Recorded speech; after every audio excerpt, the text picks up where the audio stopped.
नमस्कार विद्यार्थी मित्रांनो, स्वामी रामानंद तीर्थ मराठवाडा विद्यापीठ नांदेड अंतर्गत BA प्रथम वर्षाला राज्यशास्त्र विषयामध्ये राजकीय संकल्पनांची ओळख हा पेपर आपल्याला अभ्यासाला आहे।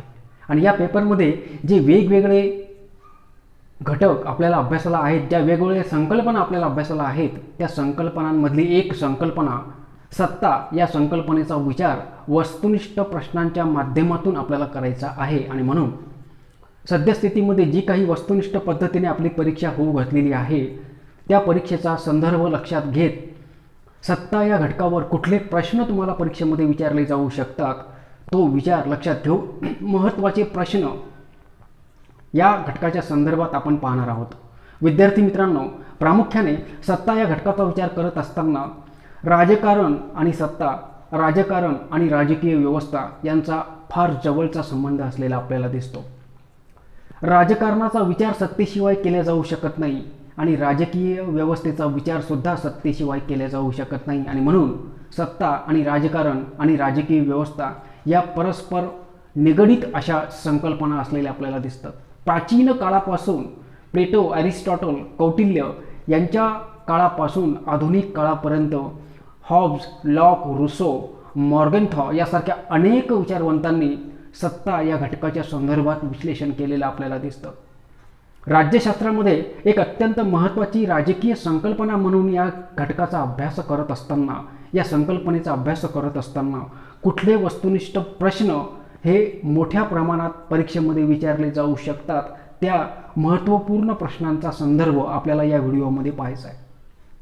विद्यार्थी मित्रांनो, परीक्षेला तुम्हाला प्रश्न येऊ शकतो कुठला, की संविधानात्मक मार्गाने मिळालेल्या सत्तेस रिकामी जागा सत्ता म्हणतात। संविधानात्मक मार्गाने मिळालेल्या सत्तेस काय म्हणतात, तर संविधानात्मक मार्गाने मिळालेल्या सत्तेला कायदेशीर सत्ता म्हणतात।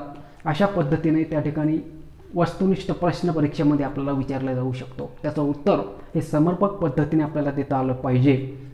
सहजपणे आपण हे उत्तर देऊ शकतो जर आपली सैद्धांतिक तयारी चांगली असेल तर नक्कीच देऊ शकतो। पुढे तुम्हाला असाही प्रश्न परीक्षेमध्ये येऊ शकतो, तो म्हणजे इंग्लंडच्या राजाची सत्ता। इंग्लंडमध्ये राजा हे पद आहे, हे आपण सगळे राज्यशास्त्राचे विद्यार्थी जाणतो। इंग्लंडमध्ये राजा हे पद आहे, मग इंग्लंडच्या राजाची सत्ता ही कुठल्या सत्तेचं उदाहरण आहे? इंग्लंडच्या राजाची सत्ता ही पारंपरिक सत्तेचं उदाहरण आहे, असं उत्तर आपल्याला त्या ठिकाणी देता आलं पाहिजे। आणि म्हणून महत्त्वाचा प्रश्न आहे, इंग्लंडच्या राजाची सत्ता ही पारंपरिक सत्तेचं उदाहरण आहे, हा प्रश्न अनेक वेळेला परीक्षेमध्ये विचारला गेला आणि म्हणून महत्त्वाचा प्रश्न आहे। पुढे असाही प्रश्न आपल्याला येऊ शकतो, तो म्हणजे राजकारण हा सत्तेसाठी चालणारा खेळ आहे। राजकारण हा सत्तेसाठी चालणारा खेळ आहे, हे विधान कुणी केलं? राजकारण हा सत्तेसाठी चालणारा खेळ आहे, हे विधान हेन्स जे मॉर्गनथॉ या विचारवंताने केलं। हा प्रश्न सुद्धा अनेक वेळेला परीक्षेत विचारला गेलेला आहे आणि म्हणून महत्त्वाचा प्रश्न आहे। लक्षपूर्वक आपल्याला या प्रश्नावर फोकस करायचं आहे। यानंतर तुम्हाला असाही प्रश्न येऊ शकतो की रूढी, धार्मिक श्रद्धा आणि वारसा तत्व। रूढी, धार्मिक श्रद्धा आणि वारसा तत्व हे कोणत्या सत्तेचे प्रमुख आधार असतात?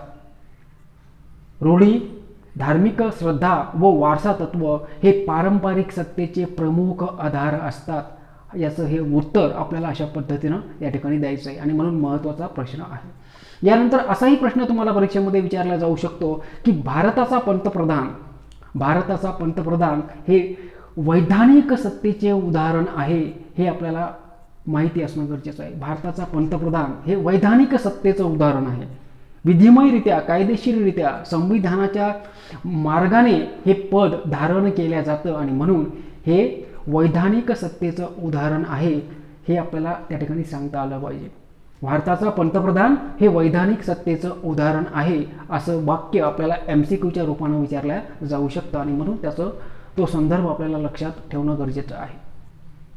पुढे आपल्याला असाही प्रश्न परीक्षेमध्ये विचारला जाऊ शकतो, तो म्हणजे भुरळ पाडणारी सत्ता ही संमोहक सत्ता या नावाने ओळखली जाते। भुरळ पाडणारी सत्ता ही संमोहक सत्ता या नावाने ओळखली जाते। हा संदर्भ MCQच्या रूपाने आपल्याला विचारला जाऊ शकतो आणि म्हणून महत्त्वाचा प्रश्न आहे। यानंतर आपल्याला लष्करी सत्ता ही रिकामी जागा या नावाने ओळखल्या जाते. लष्करी सत्ता, या लष्करी सत्तेला एक पर्यायी सत्ता या नावाने सुद्धा ती ओळखल्या जाते. तो शब्द कुठला, असाही प्रश्न आपल्याला परीक्षेला येऊ शकतो. तर लष्करी सत्ता ही नग्न सत्ता या नावाने ओळखली जाते आणि म्हणून नग्न सत्ता आणि लष्करी सत्ता हे पर्यायी शब्द असलेले आपल्याला माहिती असावेत आणि की ज्या माध्यमातून या अशा पद्धतीनं प्रश्नांची तयारी सुद्धा आपली या ठिकाणी चांगल्या पद्धतीनं होऊ शकते. पुढे आपल्याला असाही प्रश्न परीक्षेमध्ये विचारला जातो की क्रांतिकारी गट सत्तेत आल्यानंतर, क्रांती करून एखादा गट जर सत्तेत आला त्याला आपण क्रांतिकारी गट सत्तेत आल्यानंतर आपल्या क्रांतिजन्य सत्तेला वैधानिक सत्तेत रूपांतरित करण्याचा प्रयत्न तो गट करत असतो. म्हणजे क्रांतिकारी गट सत्तेत आल्यानंतर आपल्या क्रांतिजन्य सत्तेला वैधानिक सत्तेमध्ये रूपांतरित करण्याचा प्रयत्न हा क्रांतिकारी गट करत असतो. हे वाक्य आपल्याला काळजीपूर्वक जर आपण याच्यावर लक्ष केंद्रित केलं तर याच्यामध्ये एक वस्तुनिष्ठ प्रश्न दडलेला आहे ही गोष्ट आपल्याला लक्षात येईल आणि म्हणून महत्त्वाचा प्रश्न आहे. विद्यार्थी मित्रांनो, पुढे यानंतरचे जे काही प्रश्न आहेत ते पाहत असताना प्रामुख्याने इंदिरा गांधी यांचा काळ, इंदिरा गांधी या भारताच्या पंतप्रधान होत्या हे आपल्या सर्वांना माहीत आहे. मग इंदिरा गांधी यांची सत्ता ही भुरळ पाडणारी सत्ता म्हणून ओळखली जाते.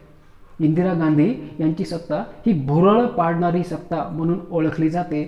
हे वाक्य MCQच्या रूपाने आपल्याला विचारलं जाऊ शकतं आणि म्हणून महत्त्वाचा प्रश्न आहे. पुढे आपल्याला असाही प्रश्न येऊ शकतो की जे अरब राष्ट्र आहेत, अरब राष्ट्र, प्रामुख्याने अरब राष्ट्रांचा उल्लेख केला की आपल्याला त्या राष्ट्रांकडे मोठ्या प्रमाणात खनिज संपत्ती म्हणजे तेलाचे साठे त्या राष्ट्रांकडे असलेले आपल्याला दिसतात. त्यांच्या संदर्भातही आपल्याला प्रश्न विचारला जातो. तो कुठला, की अरब राष्ट्रांना खनिज तेलातून प्राप्त झालेली सत्ता, अरब राष्ट्रांना खनिज तेलातून प्राप्त झालेली सत्ता ही आर्थिक सत्ता प्रकारात मोडते आणि म्हणून हाही MCQचा प्रश्न आपल्याला विचारला जातो. अरब राष्ट्रांमध्ये आपण बघतो इराण, इराक सारखे राष्ट्र हे प्रामुख्याने या अरब राष्ट्रांमध्ये येत असताना आपल्याला दिसतात की त्यांच्याकडं तेलांचे साठे हे मोठ्या प्रमाणात आहेत आणि म्हणून या तेलाच्या साठ्यातून त्यांना जी काही सत्ता प्राप्त झालेली आहे आंतरराष्ट्रीय राजकारणात, तर त्या सत्तेला आर्थिक सत्ता प्रकारात पाहिल्या जातं. ही गोष्ट आपल्याला माहिती असणं गरजेचं आहे. पुढे असाही प्रश्न परीक्षेमध्ये येतो आपल्याला की इतरांच्या निर्णयावर, इतरांच्या वर्तनावर, इतरांच्या धोरणावर, म्हणजे इतरांच्या निर्णयावर, वर्तनावर, धोरणावर आणि मूल्यांवर परिणाम घडून आणण्याच्या अथवा नियंत्रण ठेवण्याच्या पात्रतेला सत्ता म्हणतात. हा संदर्भ सुद्धा आपल्याला MCQच्या रूपाने विचारला जातो आणि म्हणून महत्त्वाचा आहे. विद्यार्थी मित्रांनो, पुन्हा आपण हा प्रश्न पाहू. तो काय, इतरांच्या निर्णयावर, वर्तनावर, धोरणावर, मूल्यांवर परिणाम घडवून आणण्याच्या अथवा नियंत्रण ठेवण्याच्या पात्रतेला सत्ता म्हणतात. हा प्रश्न MCQच्या रूपाने विचारला जातो. अनेक वेळेला तो प्रश्न विचारला गेलेला आहे आणि म्हणून महत्त्वाचा आहे. त्यानंतर असा प्रश्न आपल्याला परीक्षेला येऊ शकतो, तो म्हणजे आपल्या इच्छेनुसार इतर व्यक्तींचे अथवा व्यक्ती समूहाचे वर्तन बदलवण्याच्या क्षमतेला सत्ता म्हणतात. आपल्या इच्छेनुसार इतर व्यक्तींचे अथवा व्यक्ती समूहाचे वर्तन बदलवण्याच्या क्षमतेला सत्ता म्हणतात. हा सत्तेचा आशय स्पष्ट करणारं विधान आपल्याला MCQच्या रूपाने विचारला गेलेला आहे आणि हा प्रश्नसुद्धा परीक्षेसाठी महत्त्वाचा प्रश्न समजला जातो. यानंतर असाही प्रश्न आपल्याला येऊ शकतो की पितृसत्ताक कुटुंबात, की ज्या कुटुंबात पित्याची सत्ता चालते, वडिलांची सत्ता चालते, अशा कुटुंबाला आपण पितृसत्ताक कुटुंब म्हणतो. मग पितृसत्ताक कुटुंबातील पित्याची सत्ता हे पारंपरिक सत्तेचे उदाहरण आहे. पारंपरिक सत्तेचं एक उदाहरण म्हणून पितृसत्ताक कुटुंबातील पित्याची सत्ता हे पारंपरिक सत्तेचं उदाहरण आहे. असाही प्रश्न परीक्षेमध्ये आपल्याला येऊ शकतो आणि म्हणून महत्त्वाचा प्रश्न आहे. पुढे आपण ज्या वेळेला पाहतो त्यावेळेला प्रामुख्याने सत्ता या संकल्पनेसाठी इंग्रजी भाषेतील पॉवर हा शब्द वापरला जातो. सत्ता या संकल्पनेसाठी इंग्रजी भाषेतील पॉवर हा शब्द वापरला जातो. हा प्रश्न सुद्धा अनेक वेळेला परीक्षेमध्ये आलेला आहे. अनेक वेळेला खूप साधे सोपे प्रश्न वाटतात, पण परीक्षेमध्ये आपला गोंधळ उडतो आणि चुकीचा पर्याय क्लिक करून आपण बसतो आणि नको तिथं आपलं नुकसान होतं. आणि म्हणून विद्यार्थी मित्रांनो, सोप्यात सोपे प्रश्न, अवघडात अवघड प्रश्न आणि मध्यम स्वरूपाचे प्रश्न हे परीक्षेला विचारले जात असतात आणि म्हणून काळजीपूर्वक हे प्रश्न वाचणं, त्यात लक्षात ठेवणं आणि त्या माध्यमातून तयारी करणं फार गरजेचं आहे. पुढे तुम्हाला व्याख्यांच्या संदर्भात सुद्धा प्रश्न विचारले जातात की अमुक व्याख्या ही कुठल्या विचारवंतानं केलेली आहे. व्याख्येतले 2-4 शब्दच, मोजके शब्दच तुम्हाला विचारले जातात आणि तो संदर्भ देऊन ती व्याख्या कुठल्या विचारवंतानं केलेली आहे हा संदर्भसुद्धा परीक्षेत येतो. उदाहरणार्थ आपल्याला सांगता येऊ शकतं की निर्णय निर्मितीतील सहभाग म्हणजे सत्ता. निर्णय निर्मितीतील सहभाग म्हणजे सत्ता, ही सत्तेची व्याख्या कोणी केली? तर निर्णय निर्मितीतील सहभाग म्हणजे सत्ता ही सत्तेची व्याख्या हेरॉल्ड लॉसवेल या विचारवंतानं केलेली आहे. आणि म्हणून हाही प्रश्न महत्त्वाचा आहे. याच दृष्टिकोनातून पुढे आपण ज्यावेळेला दुसरी व्याख्या पाहतो त्यावेळेला काय दिसतं की जीवनासाठीचा संघर्ष म्हणजे सत्ता. जीवनासाठीचा संघर्ष म्हणजे सत्ता ही सत्तेची व्याख्या कॅटलिन या विचारवंतानं केलेली आपल्याला दिसते. त्याचबरोबर धोरणावर परिणामकारक पकड म्हणजे सत्ता ही सत्तेची व्याख्या कुठल्या विचारवंतानं केली? तर धोरणावर परिणामकारक पकड म्हणजे सत्ता ही सत्तेची व्याख्या चार्ल्स मेरियम या विचारवंतानं केलेली आपल्याला दिसते.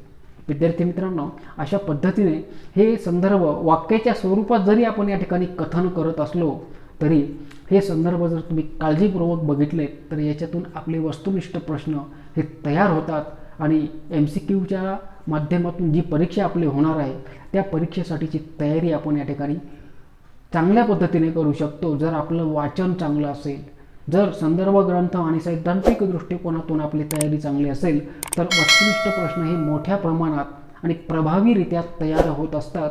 ही गोष्ट आपल्याला लक्षात घ्यायची आहे. म्हणून या व्हिडिओमध्ये आपण इथेच थांबू. पुढील व्हिडिओमध्ये पुन्हा एका नवीन संकल्पनेसह आपण भेटणार आहोत. तोपर्यंत धन्यवाद, नमस्कार.